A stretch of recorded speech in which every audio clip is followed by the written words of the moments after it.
오늘은 누가복음 22장. 자, 오늘은 47절부터 볼 차례 같습니다. 자, 읽겠습니다. 주께서 아직 말씀하고 계시는데 무리를 보라. 12 가운데 하나인 유다라 하는 자가 그들 앞서가다가 예수께 입맞추려고 가까이 오니 예수께서 그에게 말씀하시기를 유다야, 내가 입맞춤으로 인자를 배반하느냐고 하시더라. 그때 주위에 있는 사람들이 일어나는 일들을 보다가 주께 말씀드리기를 주여 우리가 칼로 치리이까라고 하더라.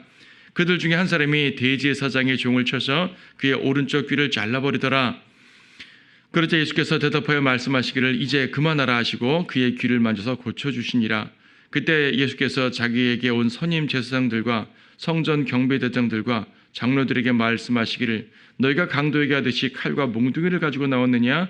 내가 매일 성전에서 너희와 함께 있었으나 너희가 나를 잡으려고 손을 내밀지 아니하였도다. 그러나 지금은 너희의 때요 또 흑암의 권세니라 고 하시더라. 자, 예수님께서 붙잡히시는 장면입니다. 앞에서부터 이어지는 내용을 보게 되면 이제 겟세마네 동산에서 기도하시고 기도를 끝마치고 이제 잡히시는 거예요.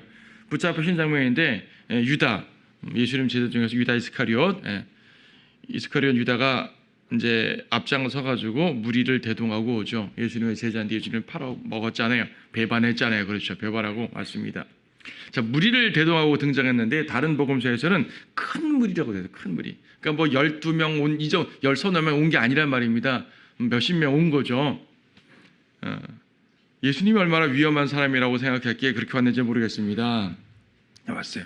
여긴 지금 이제 유다가 입맞춤으로 바로 이제 잡혔다고 나오지만 다른 복음서는 좀 더 자세하게 나오는 데가 많죠. 사복음서를 또 비교해 보게 되면 그 상황을 좀 더 명확히 알 수 있습니다. 여기 잠깐 요한복음 18장 말씀을 잠깐 보시게 되면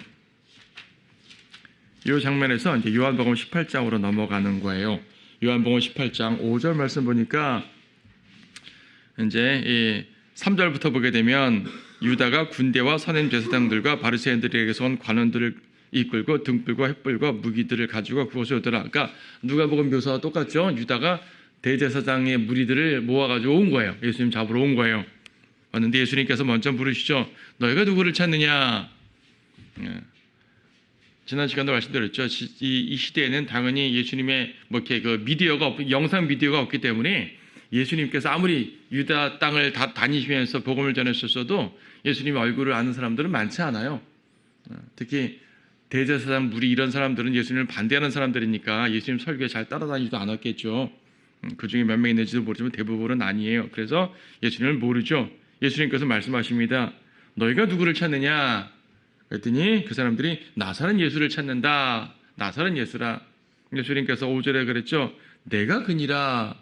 내가 그니라. 여기서 내가 그니라라는 말은 I am이라는 표현을 썼어요. I am. 물론 이제 I am이라는 말은 영어에서 단순하게 내가 뭐뭐 한다, 내가 뭐뭐다, 뭐 이렇게 말하는 일반적인 말이기도 하죠. 내가 뭐뭐다, 단지 자기의 존재를 말하는 일반적인 표현이지만 구약 성경에서 I am이라는 말은요 하나님의 이름이었어요. 출애굽기 3장에 보게 되면 나는 곧 나니라 그랬습니다. 이때 I am이란 말이에요. I am이란 말은 뒤에 수식어가 붙지 않은 상태에서 I am이라는 말은요 그분의 존재 자체를 말하는 거거든요. 나는 존재 자체이신 분이야. 다른 설명이 필요 없어. 내가 바로 존재 자체야. 그 말이 I am이란 말이에요. 그것을 이제 우리 성경에서는 나는 곧 나니라, 나이신 분 이렇게 표현했는데 이 부분은 우리가 출애굽기 3장 지난번 설교할 때 자세히 말씀드렸으니까 여기서 넘어가도록 합니다. 어쨌든 구약에서 I am이란 말, 여호와 하나님을 가리키는 그 표현이었어요. 그 표현이 구약에서는 주 로드라고 이제 설명이 되었고 불려졌고 예수님도 그렇게 불렸죠. 그래서 I am, 내가 그니라 라는 말할 때 이 사람들이 6절에 보니까 주께서 내가 그니라고 말씀하시자 그들이 뒤로 물러서서 땅에 엎드리더라. 예수님께서 I am 그러니까 나는 나이신 분이야. 나는 곧 나니라 구약적 표현으로 말하니까 이 사람들이 예수님 잡으러 온 사람들이 뒤로 물러나 땅에 엎드렸다 그랬어요. 아니 예수님이 누군지 모르고 잡으러 왔다면서요. 얼굴을 모르고 잡으러 왔다면서요. 그리고 잡으러 왔을 때 예수라는 이 사람이 이 존재가 계속 유대 땅에서 무리를 일으킨다고 생각해서 잡으러 왔잖아요. 지금 사람들은 지금 잡으러 왔는데 예수님이 내가 그니라 라고 말하니까 그 한마디에 엎드렸어요. 이게 가능한가요? 가능해요. 지금 예수님께서 이 장면에서요 신적 권위를 보여준 거예요. 지금 이 사람들이 그 말 안 믿을 수도 있잖아요. 당신이 무슨 여호와야, 신성모독하지 마, 이럴 수도 있잖아요.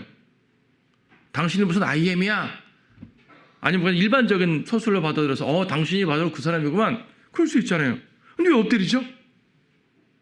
이 사람들이 뭔가를 알고 엎드렸단 말이 아니라 지금 하나님께서, 예수님께서요, 신적 권위를 보여준 거예요. 예수님께서는 수시로 보여주셨잖아요. 이적을 행하셨잖아요. 풍랑도 잔잔케 하시고 병도 고치시고 죽은 자도 살리시고, 또 그분의 설교 한마디로 많은 사람들을 감동감화시켰고요. 그렇죠.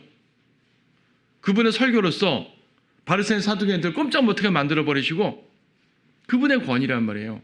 마태복음 8장과 7장에서는 예수님께서 설교하시고 나니까 그분의 말씀이 권위 있는 분 같고 서기관들과 같지 않다고 말씀하셨습니다.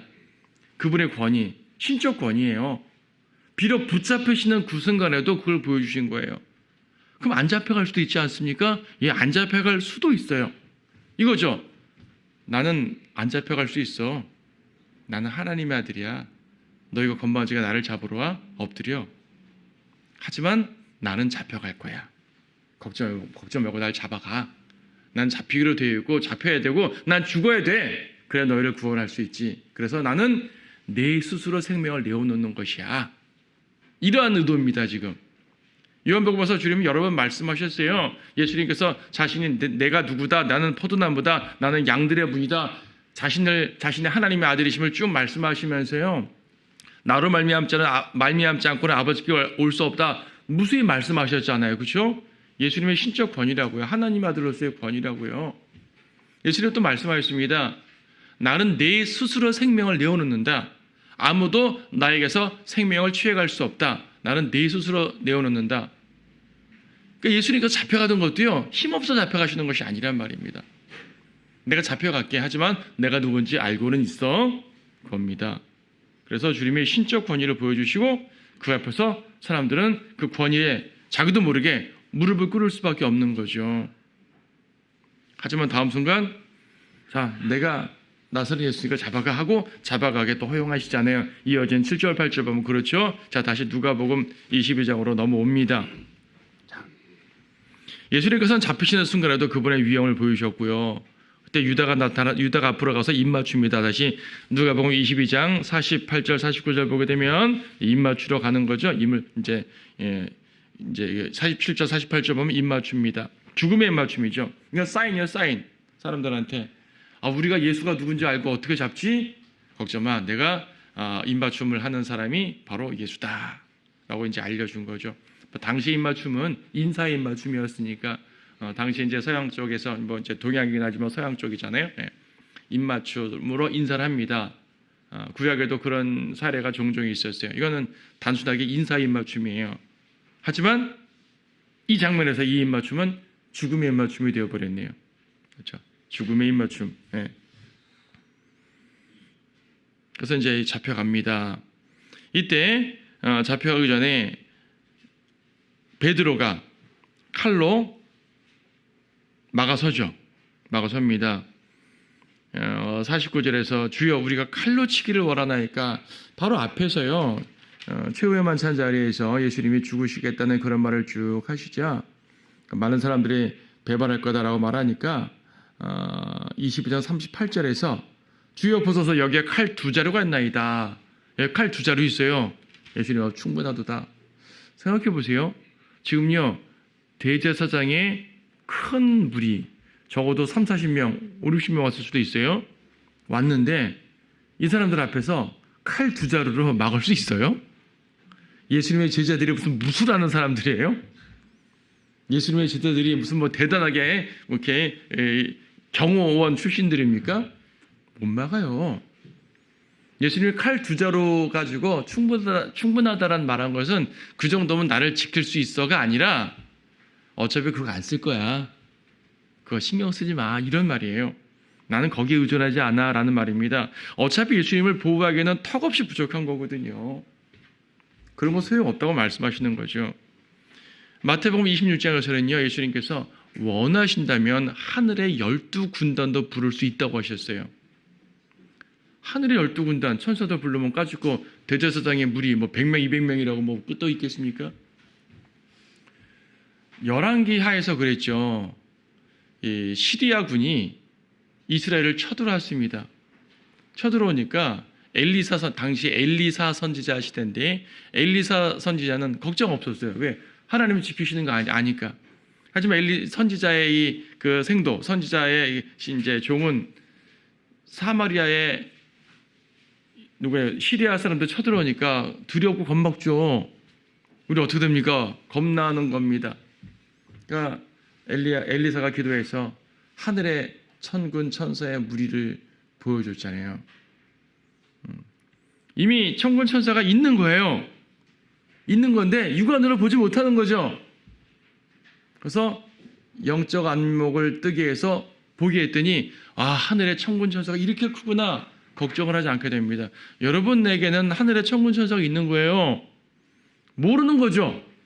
육신적이 되면 모르는 겁니다. 안 보이는 겁니다. 우리 육안으로는 안 보이는 겁니다. 주님께서 보호하시는 것이거든요. 성도를 보호하시는 것이거든요. 자, 예수님께서는 말만 하시면은 저 하늘에 있는 천군 천사를 자 내려와서 저들 다 없애버려 할 수 있잖아요.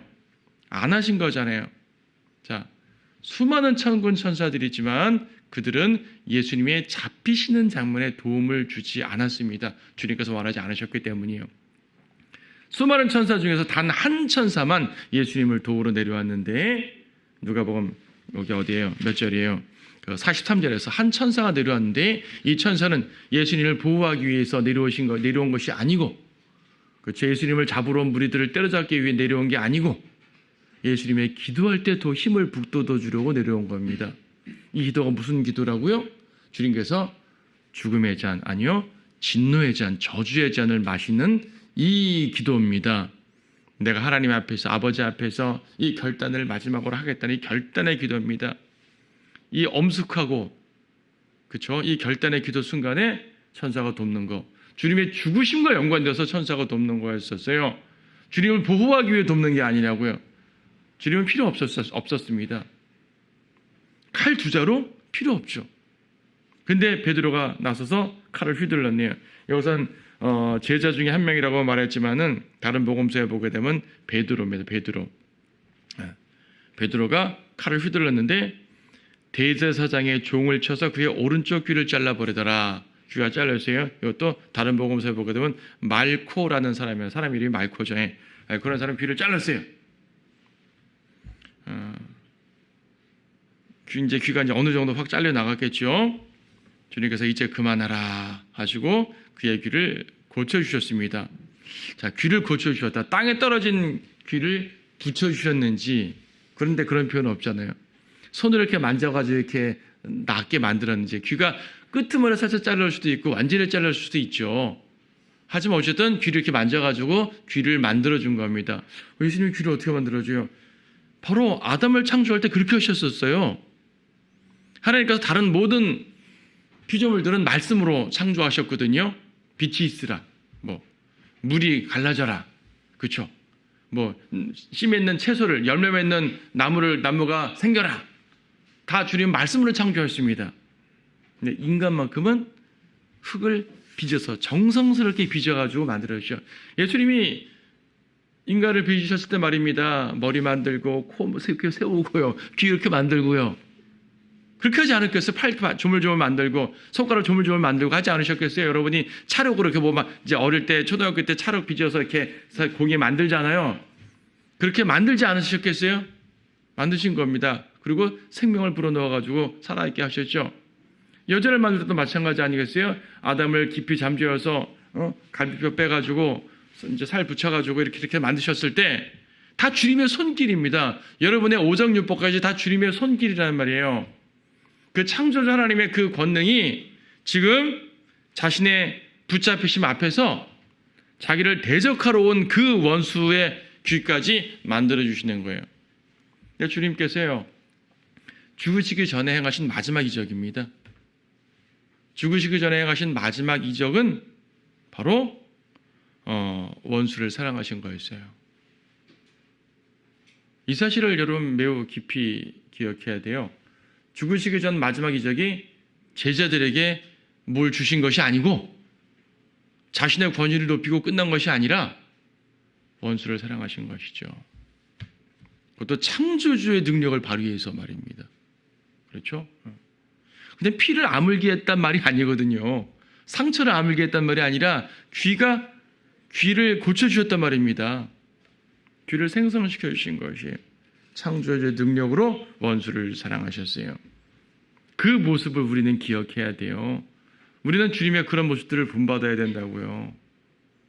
주님께서 얼마나 우리를 사랑하셨는지, 죄인들을 구원하시기 원하셨는지, 그분이 죽음으로 나아가는 길이 얼마큼 이렇게 굳은 결심으로 나아갔는지 이런 것들을 이제 보게 됩니다. 자, 결국 잡혀가셨습니다. 이 장면에서 다른 제자들은 다 도망갔다고 다른 복음서에서는 말하고 있습니다. 자, 54절. 그래야 그들이 주를 붙잡아 끌고 대제사장의 집으로 데려가니 그때 베드로는 멀찍이 떨어져서 따라가더라. 사람들의 관정 한가운데에 불을 피워놓고 함께 앉아있는데 베드로도 그들 가운데 앉아있더라. 그런데 어떤 여종이 불 옆에 앉아있는 그를 보고 유심히 보다가 말하기를 이 사람도 그와 함께 있었도다라고 하니 그가 주를 부인하며 말하기를 야자야 나는 그 사람 알지 못하노라고 하니라. 잠시 후에 또 다른 사람이 그를 보고 말하기를 너도 그들에게 속한 자라고 하니 베드로가 말하기를 이 사람아 나는 아니라고 하더라. 1시간쯤 지난 후 다른 사람이 장담하며 말하기를 참으로 이 사람도 그와 함께 있었으니 이는 이 사람이 갈릴리 사람임이라고 하더라. 그러나 베드로가 말하기를 이 사람아 나는 내가 무슨 말을 하는지 알지 못하노라 하고 아직 말하고 있는데 곧 닭이 울더라. 그러다 주께서 돌아서서 베드로를 쳐다보시니 베드로가 닭이 울기 전에 내가 나를 3번 부인하리라고 하신 주의 말씀을 기억한지라. 베드로가 밖으로 나가 비통하게 울더라. 그렇죠? 여러분 잘 유명한 베드로가 예수님을 부인하는 그 장면입니다. 유다는 예수님을 배반했고 베드로는 예수님을 부인했습니다. 배반과 부인에 뭐 차이가 있을 수 있지만 주님이 보실 때는 둘 다 악한 것이죠. 주님의 제자가 주님을 부인한다는 것은 주님의 제자됨 자체를 포기한다는 말이잖아요. 즉 우리가 읽어서 알지만 그 부인하는 모습이 그냥 우발적으로 한 번 일어나는 게 아니잖아요. 3번씩이나 한 번이면 실수를 하지만은 3번이라는 얘기는 실수가 아니잖아요. 그렇죠. 계속 말합니다. 사람들이 너 예수 함께 있었잖아. 같은 무리잖아. 난 아니야. 난 그 사람 몰라. 왜 몰라요? 3년 반 동안 주님과 동고동락한 제자, 가장 앞장서서 따랐던 제자, 모든 제자들 중에서 가장 멋지게 주님을 고백했던 그 제자. 그렇죠. 주님의 잡히시는 자리에서도 칼을 휘둘러서 베일 수 있는 가장 용기 있었던 그 제자 베드로의 용기. 근데 그 용기는 예수님의 붙잡히신 이후에 산산이 무너져 버리고 말았습니다. 뭐가 그렇게 그를 이렇게 무너뜨렸을까요? 자, 주님은 경고를 하셨는데 닭 울기 전에 34절에서 닭 울기 전에 3번 부인한다고 경고하셨죠? 닭 울기 전에 여기 61절도 말하죠. 마가복음 14장에 보게 되면 닭이 2번 울기 전이라고 말합니다. 그러니까 이제 전체 상황을 보게 되면 닭이 2번 운 거죠.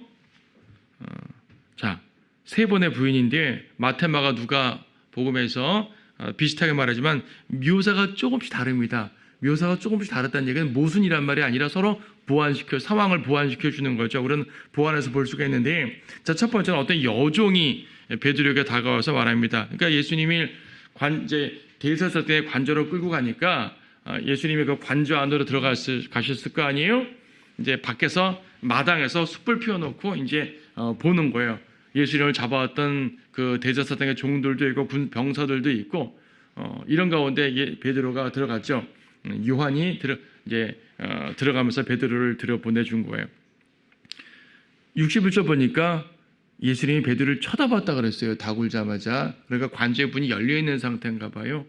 아니면 커다란 회랑 같은 이제 외부 관저인지 모르지만 다 보이는 겁니다.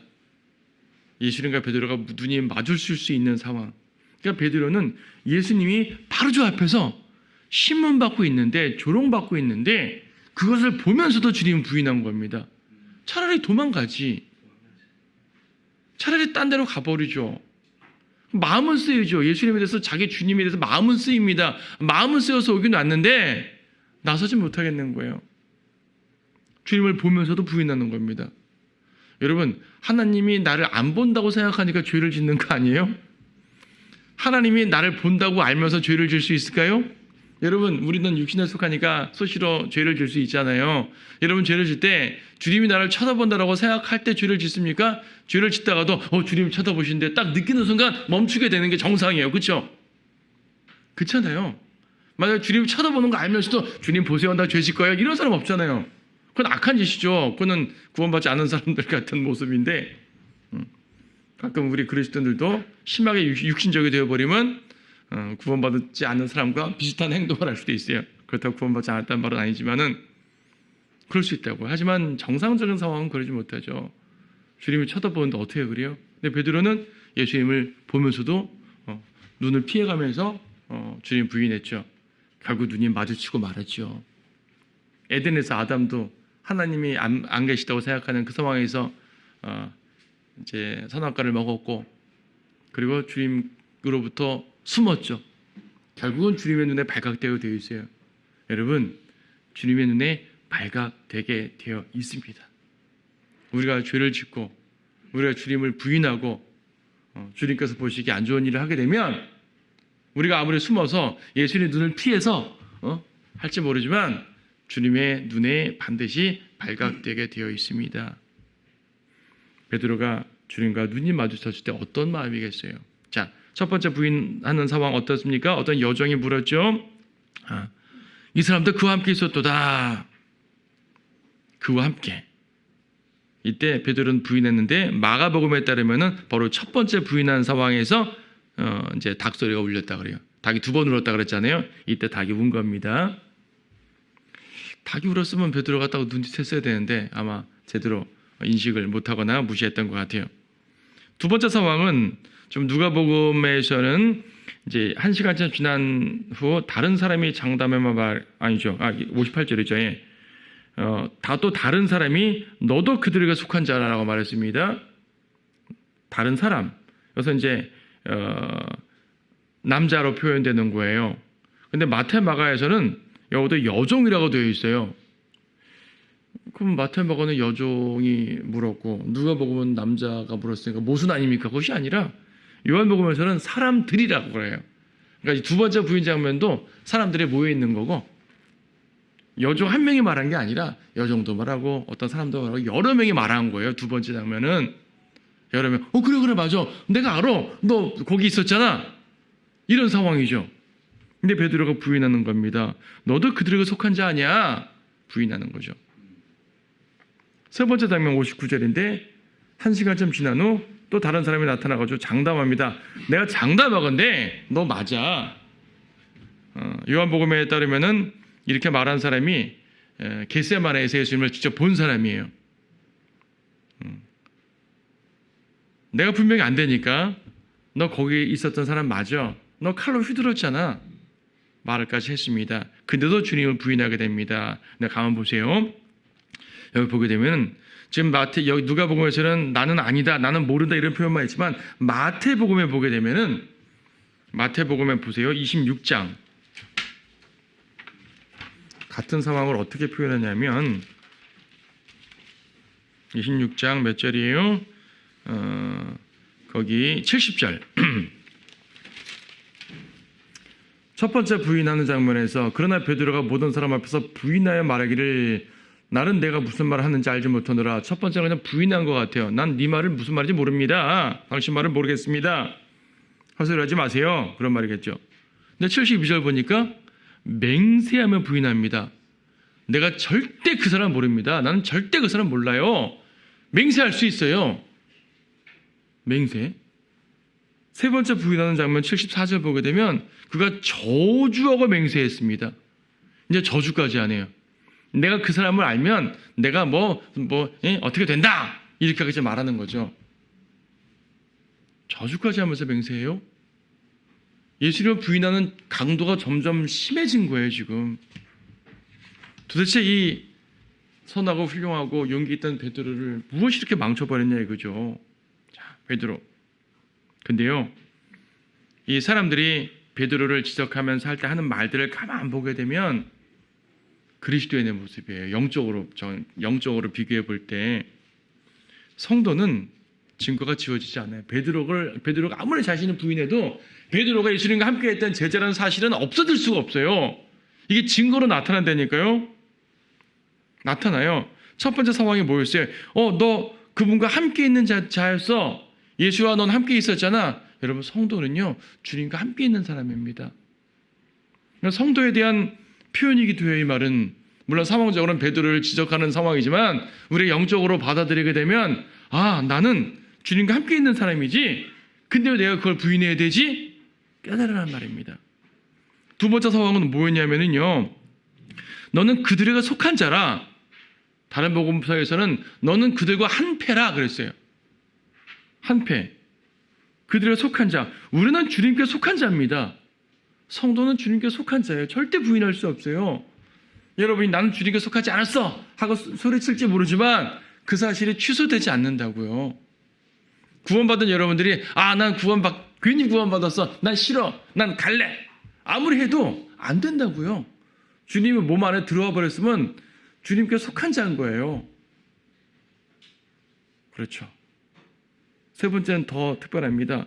네 말투가 증명한다. 너 갈릴리 사람이네. 말투가 증명한다. 단순하게 보게 되면 갈릴리 사투리를 쓰니까 당연히 갈릴리 사람이고 예수와 함께 있었지 그 말이지만, 영적으로 적용해 보게 되면 너는 예수와 같은 말을 쓰는 사람이네 그 말입니다.